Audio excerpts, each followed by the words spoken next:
Bhupalpally MLA మంత్రులు వెంకటేశ్వర స్వామి ఆలయ అభివృద్ధికి సహకరించాలని భూపాలపల్లి మాజీ ఎమ్మెల్యే గండ్ర వెంకటరమణారెడ్డి అన్నారు.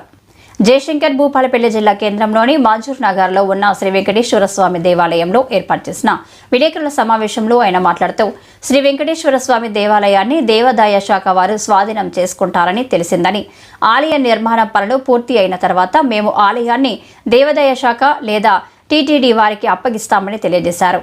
తిరుపతిలో శ్రీవారికి జరిగే అన్ని కైంకర్యాలు మన భూపాలపల్లి శ్రీవారికి నిర్వహిస్తున్నామని, వెంకన్న స్వామికి ప్రీతికరమైన వైకుంఠ ఏకాదశి జనవరి 10 నాడు ఉత్తర ద్వారం ద్వారా భక్తులకు దర్శనం ఇస్తారని, భక్తులు అధిక సంఖ్యలో పాల్గొనాలని గండ్ర కోరారు. మంత్రి శ్రీధర్ బాబు, మంత్రి కొండ సురేఖ స్థానిక ఎమ్మెల్యే ఆలయ అభివృద్ధికి సహకరించాలని కోరారు. ఓం నమో వెంకటేశ. మీడియా మిత్రులందరికీ నమస్కారం. నేను నిన్ననే ఇదే ఆలయ ప్రాంగణంలో ఈ ఆలయానికి సంబంధించి మాట్లాడడం జరిగింది.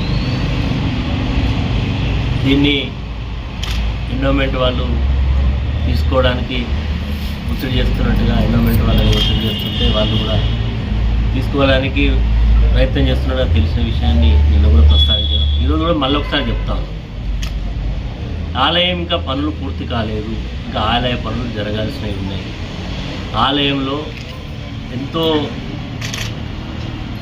భక్తి శ్రద్ధలతోటి ఇక్కడ పూజా కార్యక్రమాలు నిర్వహిస్తున్నాం. అదేవిధంగా అభివృద్ధి కార్యక్రమాలకు కూడా ప్రయత్నాలు చేస్తూ ఈరోజు ఈ స్థాయికి తీసుకురావడం జరిగింది. ఇక దీన్ని పూర్తయిన తర్వాత నిన్న చెప్పిన మాట ప్రకారం ఎండోమెంట్కి కానీ తిరుమల తిరుపతి దేవస్థానం కానీ మేమే స్వచ్ఛందంగా వచ్చి వాళ్ళకి అప్పగిస్తామని కూడా చెప్తున్నాం.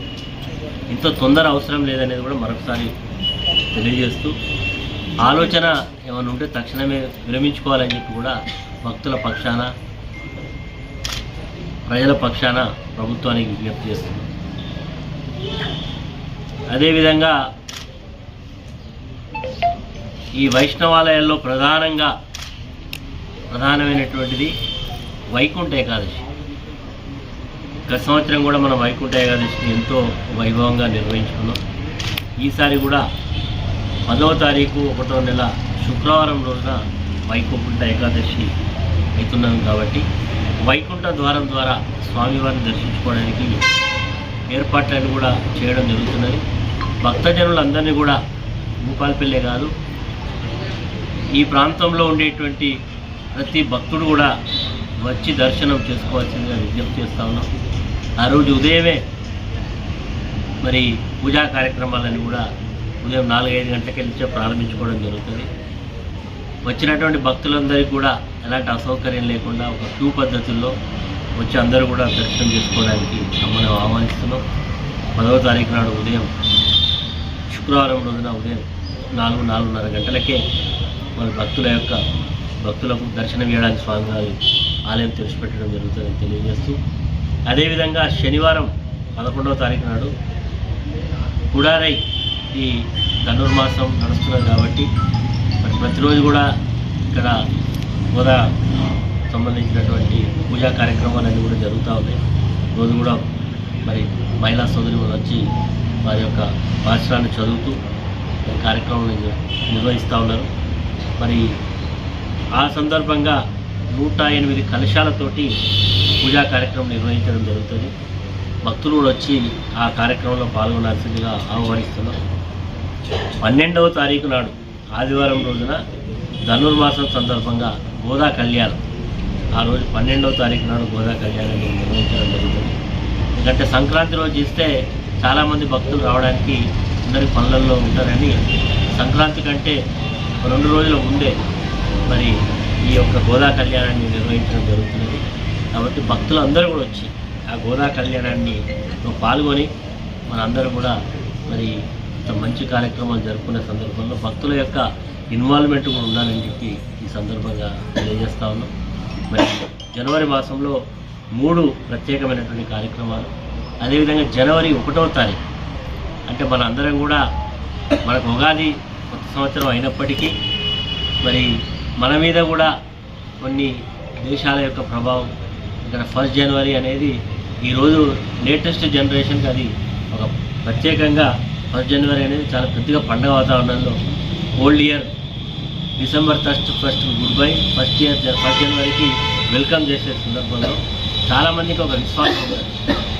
1 జనవరి నాడు వచ్చి కూడా చాలామంది భక్తులు వారి యొక్క పూజా కార్యక్రమాలు నిర్వహించుకుంటారు. కాబట్టి 1వ తారీఖు నాడు కూడా ఉదయమే మరి ఈ యొక్క ఆశ్రమం సంబంధించిన గుడారి మన గోదా పూజ కార్యక్రమాలు ఉంటాయి. అవి కాగానే భక్తుల యొక్క సౌకర్యార్థం మరి 1వ తారీఖు నాడు కూడా వచ్చే భక్తులందరినీ కూడా ఒక క్యూ పద్ధతిలో వచ్చి దర్శనం చేసుకోవడానికి కూడా ఏర్పాటు చేయడం జరుగుతుంది. జనవరి 1వ తారీఖు నుంచి 12వ తారీఖు వరకు ఉంటే 13, 14 కూడా మరి ఎందుకంటే సంక్రాంతి అదేవిధంగా భోగి సంక్రాంతి 2 రోజులు కూడా కార్యక్రమాలు ఉంటాయి. కాబట్టి అందరూ కూడా వచ్చి ఈ పూజా కార్యక్రమంలో పాల్గొని వెంకటేశ్వర స్వామి యొక్క దివ్యాశీస్సులు పొందాల్సిందిగా విజ్ఞప్తి చేస్తూ, మరి మీడియా మిత్రులందరూ కూడా విజ్ఞప్తి ఏంటంటే ఆలయాల్లో రాజకీయాలు వద్దనే గతంలో కూడా చెప్తుంది.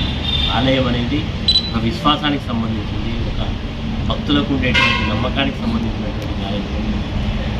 ఈ ఆలయ నిర్మాణంలో అందరి పాత్ర ఉన్నది. ఇక్కడ నాది ఇక్కడ కూర్చున్న చాలామంది ఇన్వాల్వ్మెంట్ తోటి ఇక్కడ అందరినీ కూడా ఇన్వాల్వ్ చేసి ఆలయాన్ని నిర్మించుకోవడం జరిగింది. కాబట్టి మరి అధికారం ప్రజలు ఇస్తారు, ప్రజలు తీసేస్తారు. భగవంతుడు ఆశీర్వదిస్తేనే మనకి ఏదైనా పొందుతాం. భగవంతుడి ఆశీర్వాదం ప్రజల సహకారం ఉన్నంతసేపు జరుగుతాయి. కానీ మనం ఎవోది ఆలనుకుంటే మాత్రం అది చాలా విమూఢమవుతుంది.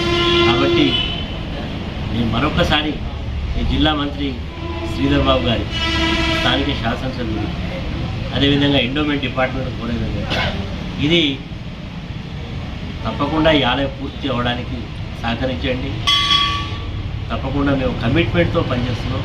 ఈ ఆలయ నిర్మాణం అయిన తర్వాత మేమే ఎండోమెంట్కు అంటే తిరుమల తిరుపతి దేవస్థానం అయితే తిరుపతిలో జరిగేటువంటి పూజా కార్యక్రమాల పద్ధతుల్లో ఇక్కడ జరుగుతుంది. వెంకటేశ్వర స్వామికి ప్రతిరోజు కూడా సుప్రభాత సేవలు తెలుసుకొని ఏకాంత సేవలు అనేవి ఉంటాయి. అనేక పండుగ సందర్భాల్లో కూడా ప్రత్యేక కార్యక్రమాలు. ఒకవేళ తిరుమల తిరుపతి దేవస్థానానికి ఇస్తే తిరుపతికి పోలేనటువంటి భక్తులకు కాన్ఫిడెన్స్తో ఇక్కడ మరి పూజా కార్యక్రమం నిర్వహించుకుంటాం. కాబట్టి నేను తిరుపతి దేవస్థానం వాళ్ళని కూడా ప్రయత్నం చేస్తా ఉన్నాం. వాళ్ళని టేక్ ఓవర్ చేయడానికి తీసుకుంటే బాగుంటుంది. వాళ్ళైతే మరి అన్ని రకాలుగా కూడా మనకు మంచి జరుగుతుంది. కాబట్టి ఆ ప్రయత్నం చేస్తున్నాం. దానికి సహకరించమని కూడా మీ ద్వారా మరొకసారి చెప్తున్నాం. నమో వెంకటేశ్వర.